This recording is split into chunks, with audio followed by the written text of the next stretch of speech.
అరుణోదయ దర్శనం అనే కార్యక్రమానికి మీ అందరికి స్వాగతం పలుకుతున్నానండి. మన తండ్రి అయిన దేవుని నుండి ప్రభువైన యేసుక్రీస్తు నుండి కృపా సమాధానములు మీకు కలుగును గాక.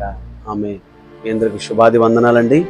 ఈ శ్రేష్టమైన సమయంలో మత్తయి సువార్త 5వ అధ్యాయము 14వ వచనాన్ని ధ్యానం చేసుకుందాం.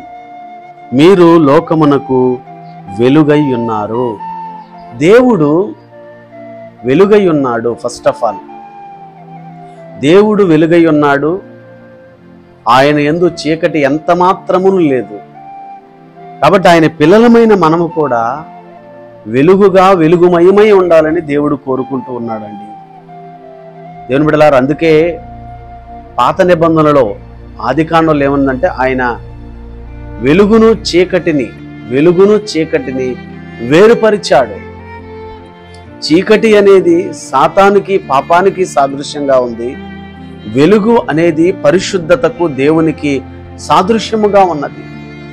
యేసుక్రీస్తు ప్రభువారు చెప్తున్న మాట, ఇదిగో మీరు లోకమునకు వెలుగు కాబట్టి వెలుగుమయంగా బ్రతకాలండి.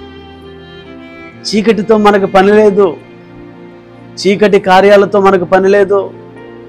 దేవుని పిల్లలమైన మనము మన తండ్రి అయిన దేవుడు ఏ విధంగా వెలుగై ఉన్నాడో ఆయన పిల్లలమైన మనం కూడా వెలుగుగా బ్రతకాలని ఆయన ఆశపడుతూ ఉన్నాడండి.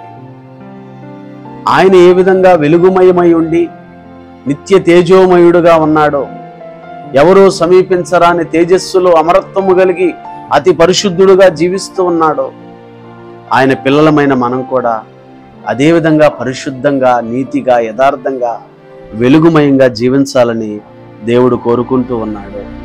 వాక్యాన్ని వింటున్న ప్రియ సహోదరి, ఒక్కసారి మనం ఆత్మీయంగా పరిశీలన చేసుకుందామండి. ఒకసారి మనల్ని స్వపరీక్ష చేసుకుందామండి. మనం నిజంగా వెలుగుగా జీవిస్తున్నామా, చీకటిగా జీవిస్తున్నామా? ఆలోచన చేసుకోండి. ఒకప్పుడు తెలియక అవిశ్వాసంతో ఉండి, లేదంటే చీకటిలో ఉండి, పాపములో ఉండి, దేవుని వాక్యం తెలియనప్పుడు చీకటిలో బ్రతికాము. కానీ మారు మనసు పొందుకొని బాప్తీసం తీసుకొని దేవుని యొక్క అడుగుజాడలో నడుస్తున్న మనము, లేదంటే దేవుని యొక్క అడుగుజాడల్లో నడవాలని సిద్ధపరచబడి మనం నడుస్తున్న మనము, ఇంకా మనకు చీకటితో పని ఏంటండి? వెలుగును చీకటిని దేవుడు వేరుపరిచాడు. వెలుగయ్యున్న నీకు చీకటితో ఎంత మాత్రమని నీకు పని లేదు. నువ్వు వెలుగుగానే బ్రతకాలి. ఎలా? దేవుడు చెప్తాడండి, స్తంభం మీద పెట్టబడిన దీపస్తంభం మీద పెట్టబడిన దీపము తాను వెలుగుతో అనేకులకు వెలుగిస్తుంది. ఓ క్రైస్తవుడా, ఓ దేవుని బిడ్డ, ఓ చెల్లి, ప్రియ తమ్ముడు, అన్నయ్య, దీపస్తంభం మీద పెట్టబడిన దీపం వలె ఉండాలి. కానీ వెలుగై ఉన్న నీకు చీకటితో పని లేదు. కాబట్టి మీరందరూ వెలుగుగా ఉండాలి, వెలుగుమయమై ఉండాలి. అనేకులను క్రీస్తుని ఆ సువార్త, ఏమండి, సువార్త అనేది వెలుగండి. ఆ సువార్త అనే వెలుగులోనికి అనేక మందిని మనం నడిపించేవారిగా ఉండాలి. ఆ సువార్త ఏదైతే ఉందో సువార్తగా మనం మారాలి. మనము అనేకులను ఈ సువార్త అనే వెలుగులోకి అనేక మందిని తీసుకురావాలి. అట్టి కృపను దేవుడు మనందరికి అనుగ్రహించును గాక. ఆమేన్. ప్రార్థన చేస్తాను. ప్రేమ కలిగిన తండ్రి, వందనాలయ్యా. మీరు లోకమునకు వెలుగై ఉన్నారని మీరు మాట్లాడుతున్నారయ్యా.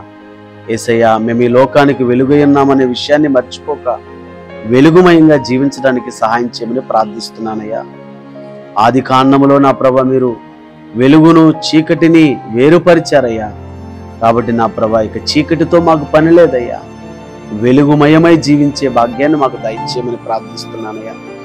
ఎవరైతే పాపమనే చీకటిలో ఉన్నారో, లోకమనే చీకటిలో ఉన్నారో, శరీరాశలు, నేత్రాశలు, జీవపడంబాలనే చీకటిలో ఉన్నారో, వారిని క్రీస్తు అనే వెలుగులోనికి, సువార్త అనే వెలుగులోనికి వారు నడిపించి మధ్యిస్తున్నాను ప్రభా. అట్టి కృపను ప్రతి ఒక్కరికి అనుగ్రహించండి. ఏ ఒక్క ఆత్మ నశించిపోవడం నీకు ఇష్టం లేదు ప్రభా. ఈ క్రీస్తు వెలుగనే సువార్త చీకటిగా ఉన్న అన్ని ప్రాంతాలకు విస్తరించాలి, స్ప్రెడ్ అవ్వాలి ప్రభా. అయ్యా, నీకు వందనాలు, స్తోత్రాలు. అలాంటి ఘనమైన కార్యాలు నీ బిడ్డల ద్వారా మీరు జరిగించమని ప్రార్థిస్తున్నానయ్యా. అనారోగ్యాలతో బాధపడుతున్న వారికి ఆరోగ్యాన్ని ఇవ్వండి. సమస్యల చేత కొట్టుమిట్టాడుతున్న ప్రజలకు సమస్యల నుంచి విడుదల ఇవ్వండి. అయ్యా, ఇదిగో ప్రభా, సంతానం లేని బిడ్డలకు సంతానం ఇవ్వండి. సమాధానం లేని కుటుంబాలకు సమాధానం దయచేయండి. ఎవరే కష్టముతో, ఏ బాధతో ఉన్న విడుదల కలిగించండి నా ప్రభు.